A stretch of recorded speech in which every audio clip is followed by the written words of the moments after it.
Vamos iniciar mais um estudo. Estamos finalizando, quase já finalizando o livro de Daniel, estamos no capítulo 9. Então agora vamos fazer uma oração e pedir a presença de Deus aqui conosco. Senhor, nosso Criador, nós estamos aqui pedindo a tua sabedoria, também o entendimento, a iluminação do Espírito Santo para entendermos mais uma vez as lições, as profecias que o Senhor revelou e que Daniel escreveu e que hoje nós temos acesso. Que o Senhor esteja conosco, que possamos entender este capítulo 9 e também, ao entendermos, nós possamos saber que o Senhor governa a história e termos a certeza do teu cuidado. Que o Senhor nos abençoe e esteja com cada um que está acompanhando este estudo, em nome de Jesus. Amém. Então, você que está acompanhando ao vivo, você já pode pegar a sua Bíblia. Se você está acompanhando no YouTube, pegue a sua Bíblia também, porque nós vamos estudar o capítulo 9 de Daniel. Então, abra sua Bíblia lá no livro de Daniel capítulo 9. Lembrando, o livro de Daniel tem 12 capítulos e já estamos avançando no nosso estudo, né? Então, aqueles que estão acompanhando ao vivo, eu vou fazer uma breve retrospectiva. Você já sabe como funciona, eu sempre repito isso. Então, olhe, analise, mas depois, durante a semana, você pode olhar os vídeos e ter o seu estudo pessoal, ok?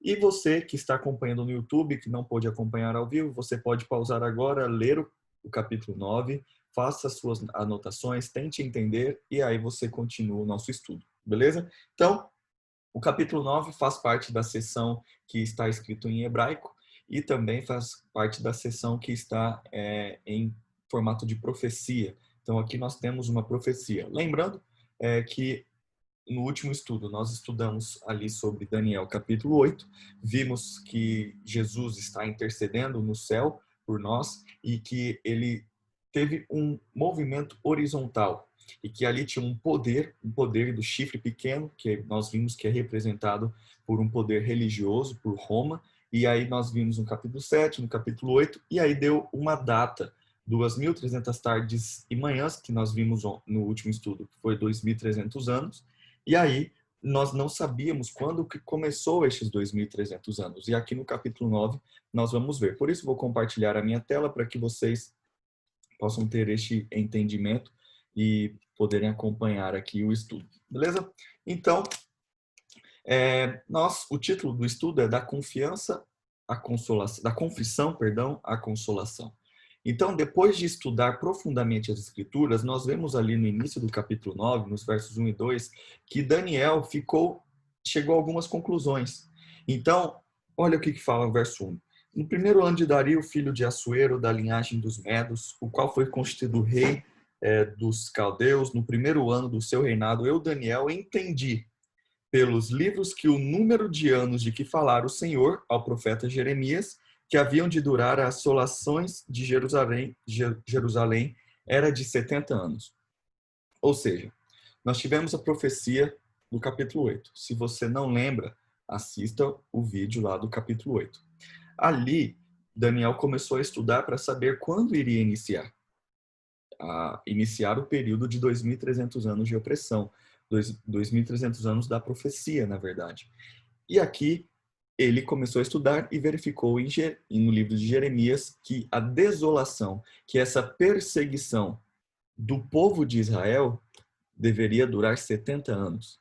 Então, ele verificou lá no livro de Jeremias que a duração seria 70 anos e também o motivo do exílio era a rebeldia do povo.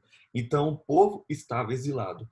E Daniel foi como um preso para a Babilônia, aí agora os medo-persas já estão governando e ele estava preso, os israelitas estavam sendo ali perseguidos, né, e tinha uma opressão de um outro reino por causa da rebeldia do povo, e esta rebeldia, né, este exílio, na verdade, deveriam durar 70 anos. Então, o estudo da revelação de Deus fez com que Daniel compreendesse os tempos e também deu um senso de urgência para orar em favor de seu povo. E então, nós vemos que, mais uma vez, Daniel ora. Isso é uma lição para nós. Sempre em um momento importante da nossa vida, onde a gente não vê solução, nós precisamos parar e orar, pedir a sabedoria de Deus. E é isso que ele fez. Ele não entendeu a profecia do capítulo 8 E aí ele começou a estudar e fazer oração. Então, nós vemos ali, a partir do verso 3, você pode olhar na sua Bíblia, ele fala: voltei o rosto ao Senhor Deus para o buscar com orações e súplicas, com jejum, pano de saco e cinza. Ou seja, ele exaltou aqui a Deus. Então, ele orou. Então, nós temos uma construção da oração que também devemos entender. Ele exaltou ao Senhor, ele falou que Deus é grande, que Deus é fiel, que Deus é bondoso. Ele confessou os pecados de Israel e também os seus próprios pecados. Ele se incluiu na rebeldia do povo. Então ele confessou, ele falou que Israel foi perverso, foi rebelde, foi teimoso. E aí, lá quase já na metade do capítulo, a partir do verso 15, ele tem um pedido para Deus. Então ele exalta Deus, ele confessa os seus pecados e faz um pedido. Ele apela por perdão, por atenção e pela graça de Deus. Ele apela para Deus pelo perdão, para que Deus também desse atenção e fosse gracioso. Então, nós já avançamos a metade do capítulo e agora nós vamos ver a parte final. E então nós vemos, recapitulando, ele estudou a Bíblia e ele orou para entender. A sua oração foi de exaltação a Deus, de confissão e petição, um pedido. Tudo bem até aqui? Então, nós precisamos entender o valor da intercessão, como é importante nós orarmos pelas pessoas. Quanto tempo você dedica para orar, para conversar com Deus? Para que você esteja conectado com Ele? Quanto tempo?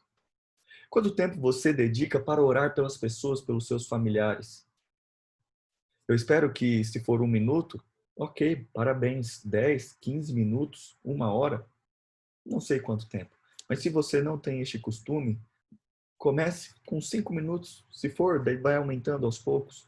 O importante é que você tenha qualidade de tempo ao lado de Deus. Então, em vez de culpar a Deus ou outra pessoa, Daniel se identificou com o povo de Israel, incluindo-se como culpado no pecado deles.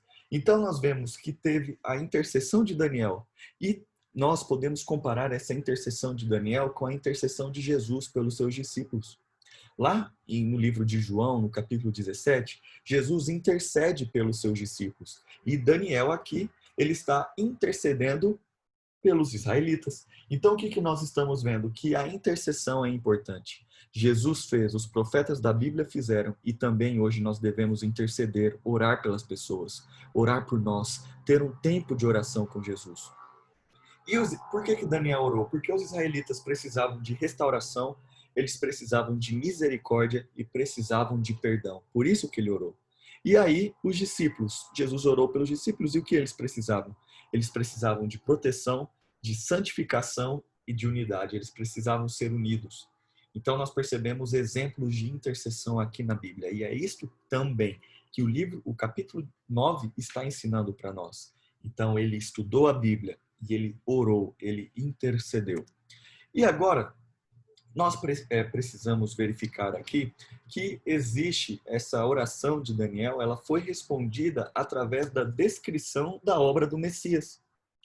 Jesus ainda não havia vindo à Terra, ele não havia nascido, e aqui este evento que é relatado em Daniel capítulo 9, aconteceu aproximadamente 500 anos antes do nascimento de Jesus, um pouquinho mais de 500 anos. Então, Daniel escreveu e faltavam ainda 500 anos para Jesus nascer. E aqui nós já vemos descrições da obra do Messias, da obra de Jesus. Então nós podemos sim encontrar Jesus no Antigo Testamento e também neste capítulo. Nós percebemos que Jesus aqui ele faria cessar a transgressão através da morte na cruz. Ele também daria fim aos pecados através do perdão. Nós vemos que ele ia expiar a iniquidade, ou seja, que ele ia dar perdão pela iniquidade, transgressão da lei do povo, através da reconciliação. Ele ia trazer uma justiça eterna, através da justificação. Ele ia selar a visão e a profecia, através do ministério terrestre, aqui na terra. Não é terrestre aqui na terra, né? Terrestre aqui no meio de nós. E também ungir o Santo dos Santos, através do ministério celeste. Então nós vemos que Jesus tem um trabalho de perdão, de santificação, de reconciliação, de justificação, né, salvação, e também um ministério aqui na terra e posteriormente um ministério no céu. E aqui nós encontramos essas características da obra de Jesus, confirmadas tanto no Antigo como no Novo Testamento. Agora, nós entramos na questão do calendário. Você que acompanhou o último estudo do capítulo 8, você percebeu que haveria um tempo de 2.300 anos, vou repetir, se você não lembra, vai lá no estudo, no YouTube, no capítulo 8, ok? Então você vai perceber que dos 2.300 anos seria o tempo em que é o tempo profético, e logo depois disso, o que aconteceria? Aconteceria a restauração do santuário, ou na verdade a purificação. Jesus iniciaria o julgamento pelo povo, que nós estudamos no capítulo 7 e no capítulo 8. E agora, no capítulo 9, nós conseguimos entender o início. Nós conseguimos entender o início deste período profético. E sabe de uma coisa? 500 anos antes, Deus já havia revelado o tempo do nascimento de Jesus. Você quer ver?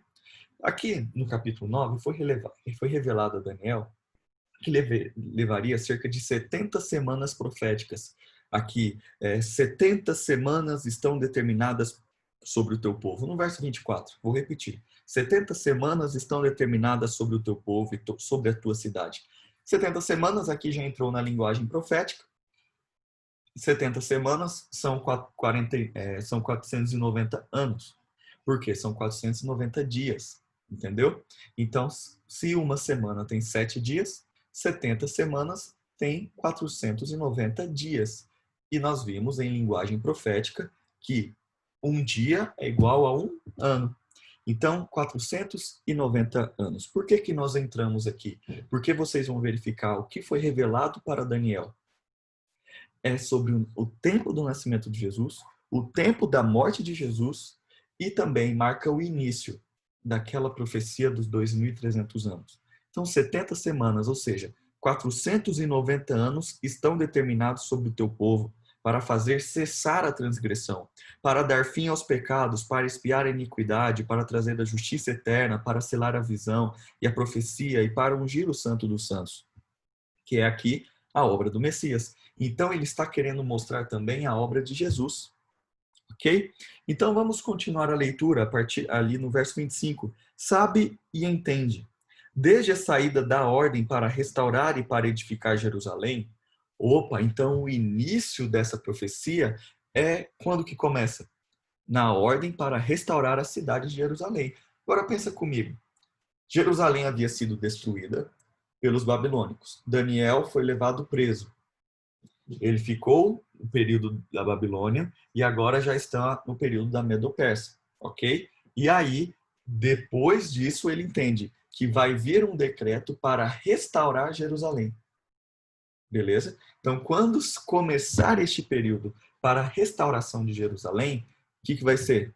Vai ser o início ali da profecia dos 2.300 anos e também o início dos 490 anos. E até ungido o príncipe 7 semanas e 72 semanas. As praças, circunvalações se edificarão, mas em tempos angustiosos. Ok, você pode continuar lendo. Mas aqui eu vou explicar para vocês como que funciona esse tanto de 7, 70 semanas. E olha, se é a primeira vez que você está vendo isso, paciência, fica tranquilo ou tranquila, sabe por quê? Se é a primeira vez, talvez você não vai entender tudo agora. Provavelmente não, mas eu te incentivo a você depois, a cada dia, você rever e reestudar várias vezes tudo o que você está aprendendo aqui. Então, 70 semanas, nós vimos 490 anos, beleza? Então, nós vemos lá em Esdras, no capítulo 7, que houve ali no ano 457 a.C., teve um decreto para reconstruir Jerusalém. E ali se inicia 70 semanas, 457 antes de Cristo. Beleza? E aí fala que vai ter um outro período de 7 semanas, 49 anos, que foi o período da restauração de Jerusalém. Beleza. E aí fala aqui no texto também que haverá 62 semanas. 62 semanas são 434 anos. Então, nós vimos, saiu o decreto para reconstruir Jerusalém, daí passaram 7 semanas, ou seja, 49 anos, que aqui está descrito na linguagem profética, que vocês já entenderam, 7 semanas igual 49 anos. Então, se passaram 49 anos, Jerusalém foi reconstruída. Se passaram 434 anos, 62 semanas, sabe que ano que nós chegamos?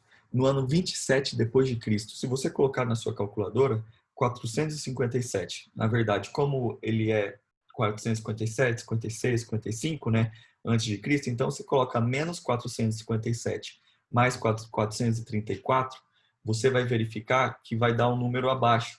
Mas você tem que saber que o ano 1 e o ano 1 antes de Cristo, o ano 1 depois de Cristo, não houve o ano 0. Então você pode pular um ano.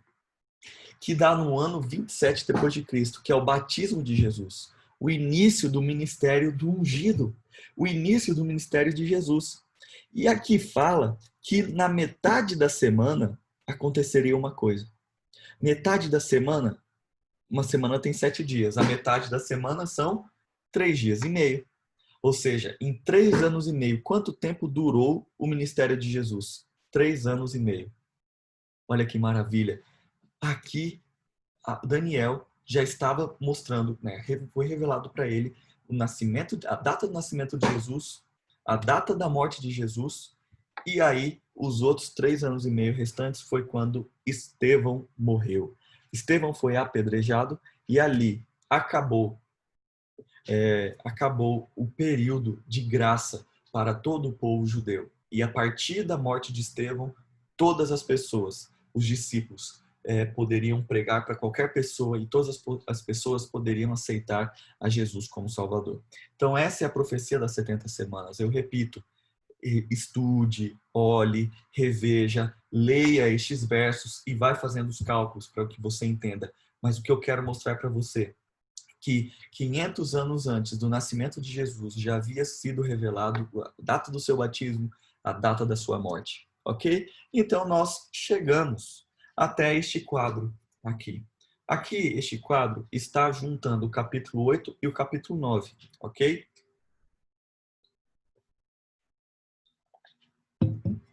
O capítulo 8 e o capítulo 9. Ou seja, o capítulo 8 mostra 2.300 anos, que ali está no capítulo 8, verso 14. Ou seja, 2.300 tardes e manhãs, 2.300 dias, que é igual a 2.300 anos. O início nós vimos que é a ordem do decreto da reconstrução de Jerusalém, que aqui está, 457 a.C. Se nós avançarmos 2.300 anos, nós chegamos até a grande decepção. O que é essa grande decepção? No ano de 1844, as pessoas achavam que Jesus iria voltar, porque eles falaram: o santuário vai ser purificado. Eles acreditavam que a terra seria purificada. Só que Jesus não voltou. Mas o que eles não entenderam era que, na verdade, o juízo estava iniciando. Que, na verdade, Jesus estava entrando no lugar santíssimo para fazer o juízo, iniciar o julgamento, que nós vimos no capítulo 7 e que nós vimos também no capítulo 8. Ok? Então, nós percebemos que no ano de 1844, nós percebemos que Jesus iniciou o julgamento. E aqui nós temos a restauração de Jerusalém, o batismo de Jesus, a morte de Jesus e a morte de Estevão. E você pode analisar este gráfico, não um gráfico, né, mas esta planilha, esta imagem depois, ok? Então, deixa eu agora olhar melhor para vocês. Então pode parecer muito complicado e realmente é diferente daquilo que talvez tudo você viu. Profecia, se fosse muito fácil de compreender ou se estivesse escrito claramente, possivelmente as pessoas que perseguiam os profetas ou perseguiam a Bíblia, né, e queimavam as Bíblias, perseguia aqueles, né, que tinham a Bíblia, possivelmente eles iam destruir a profecia. Por isso que a profecia parece que tem estes códigos, estes enigmas, só que nós podemos interpretar a partir da própria Bíblia. Então, eu não sei qual que é a sua experiência de leitura da Bíblia. Talvez você tenha muito tempo já como leitor da Bíblia, ou talvez você nunca leu. Talvez você já é uma pessoa adulta, ou é uma criança, um adolescente. Eu não sei. Mas eu sei que você pode entender se você se dedicar. Não vá apenas pelo que você acabou de ver agora. Veja mais umas 2, 3, 4, 5, 10 vezes se for necessário para que você entenda. Mas, por favor, dedique tempo para ler este livro maravilhoso. Dedique tempo. O capítulo 9 de Daniel nos mostra que nós temos informações necessárias para saber que Jesus viria e saber que Jesus vai voltar. Da mesma forma que se cumpriu a exatidão do tempo, do batismo dele, também da morte dele, da morte de Estevão e outras coisas, do início do ministério dele como sacerdote lá no santuário celestial, nós podemos saber que devemos confiar nesse Jesus. E também, nós aprendemos neste capítulo 9 que nós devemos orar a ele. Orar pedindo perdão pelos nossos pecados, ter tempo de devoção com ele, de intercessão. E é isso que eu quero fazer com você. Eu quero orar. Então vamos falar com Deus mais uma vez? Senhor nosso Deus, nosso Pai, nós estamos aqui na tua presença e nós aprendemos que devemos orar, falar contigo, depositar aos teus pés os nossos anseios, os nossos desejos, as nossas vontades, os nossos medos. Por isso, Senhor, eu estou aqui intercedendo por cada pessoa que está estudando o livro de Daniel.